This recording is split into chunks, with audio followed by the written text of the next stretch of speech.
Hello বন্ধুরা, কালকে আমি একটি শর্ট ভিডিও পোস্ট করেছিলাম যেখানে আমার ঘরে সুমন কিছু লাইট ঠিক করে দিচ্ছে। এই যে লাইটটি দেখতে পাচ্ছ ঝাড়বাতির মতো, এই লাইটটি আমার খারাপ হয়ে গেছিলো, তো এটাকে খুলে এখন এইখানে কানেকশন করে একটা রড লাইট লাগানো হবে।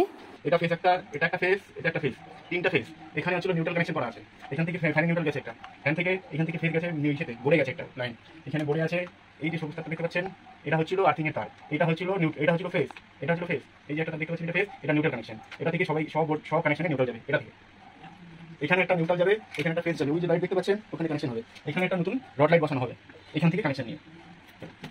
তো সুমন এই ভিডিওতে বলেই দিল কোনটা নিউট্রাল কোনটা ফেস আর কিভাবে কানেকশন যাবে। কেউ যদি শিখতে চাও শিখতে পারো। আর এই যে রড লাইট দুটো, একটা প্যাকেটিং করাই আছে আর একটা খোলা আছে।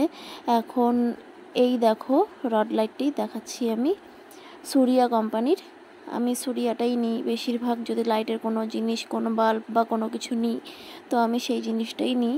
আর এখানে ড্রিল দিয়ে ফুটো করা হচ্ছে রড লাইট লাগানোর জন্য। প্রথমেই বলি সুমন লাইটের কাজ খুব ভালো করে। আর এখানে আমি পরে কিছু পরিবর্তন করেছি, যে রড লাইট এক জায়গায় বসবে আর এক জায়গায় বসবে না, সেটা তোমরা পরে দেখতে পারবে এই ভিডিওতে। তো এখন দেখছো এই যে কানেকশন করছে, এই আর একটু পরে রড লাগানো হবে। একটা কথা আমি বলে রাখি, সুমন যে শুধু লাইটের কাজ করে তা নয়, ও প্রফেশনাল লাইটের কাজ করে, কিন্তু সবথেকে বেশি ওর গুরুত্বপূর্ণ যে কাজটি হলো সেটা হলো পিএইচিতে ও কাজ করে।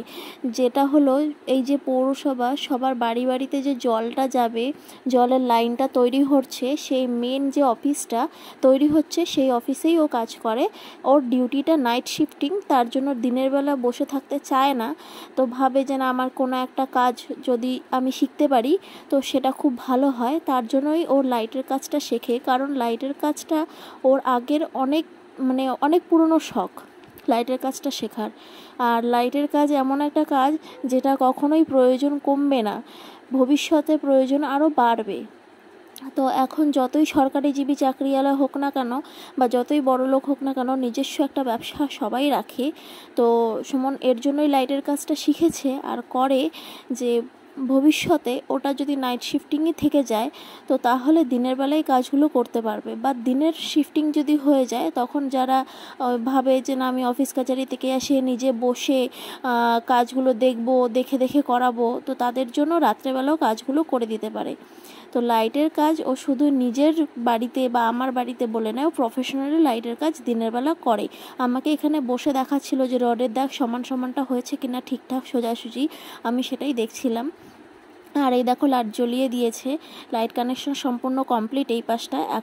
এখন চলে যাব ওই পাশে রড লাগানোর জন্য। ওই পাশে রডটা লাগানো হয়ে গেছে, কিন্তু কানেকশনটা এসে দেব, কারণ এখন রড যাওয়ার টাইম হয়ে গেছে। তো এখন যাব রড দেখতে। এই যে চলে এসেছি, তাও তাড়াহুড়ো করে আসার পরেও গড়িয়া মঠে রডটা পাইনি, সমাজপাড়া এসে রথকে পেয়েছি। তো চিনি কলা দিয়ে দিলাম, রথের সাথে সাথে একটু যাচ্ছি। কত ভিড় দেখতেই পারছো তোমরা, ভীষণ ভিড়। আর সত্যি ভিড় হবেই বা না কেন, বছরে একবারই এই দিনটা আসে। এখন চলে যাব বাড়ি গিয়ে যেটুকু লাইটের কানেকশানটা বাকি আছে সেই কানেকশানটা এখন করে নেব, কারণ বিকালেও আমাদেরকে যেতে হবে আবার। আর একটা গুরুত্বপূর্ণ ইনফরমেশন, সেটা হলো যে এই লাইট কানেকশন করতে আর রড কিনতে, আর ওই যে রডের মাথার উপরে দেখছো গোল বাক্সটি, ওটা কিনতে আমার কত লেগেছে, আমার টোটাল এই কানেকশন দুটো রড নিয়ে করতে লেগেছে 400 টাকা। তো কেউ যদি কাজ করাতে চাও তাও তুমি সুমনকে দিয়ে করাতে পারো। আমি সুমনের কন্ট্যাক্ট নাম্বার ভিডিওর ওপরে দিয়ে দিব, আর কেউ চাইলে তার সাথে কন্ট্যাক্ট সরাসরি করতে পারো। সরাসরি কন্ট্যাক্ট করে তোমরা সেই কাজটি করাতেই পারো। আর এই দেখো লাইট জ্বলিয়ে দিয়েছে, আর উপরের এই লাইটটিও জ্বলিয়ে দিয়েছে। তো কাজ একদম কমপ্লিট। এই দেখতেই পারছো আমার ঘরের দুটো লাইট কানেকশন হয়ে গেছে। এটা আমি করালাম না, কারণ এটা আমার প্রয়োজন নেই। তো বিকাল হয়ে গেছে, মানে সন্ধ্যা বাড়ির সমস্ত কাজ কমপ্লিট করে চলে আসলাম রথমেলাতে। দেখতেই পারছো রথ এখানে ভীষণ ভিড়। আর আমি এখানে এসে যে ভুলটা করেছি সেই ভুলটা তোমরা করো না, তার জন্য তোমাদেরকে জানিয়ে রাখি। কেউ যদি স্টাইল করে চুলে ক্লিপ মেরে বা চুল ছেড়ে আসতে চাও, তো আমি তাদেরকে বলবো আর কোনো দিন এভাবে এসো না। কারণ আমি ক্লিপ লাগিয়ে এসেছিলাম চুলটাকে প্রপারলি বেনি বা কোনো কিছুভাবে আটকাইনি।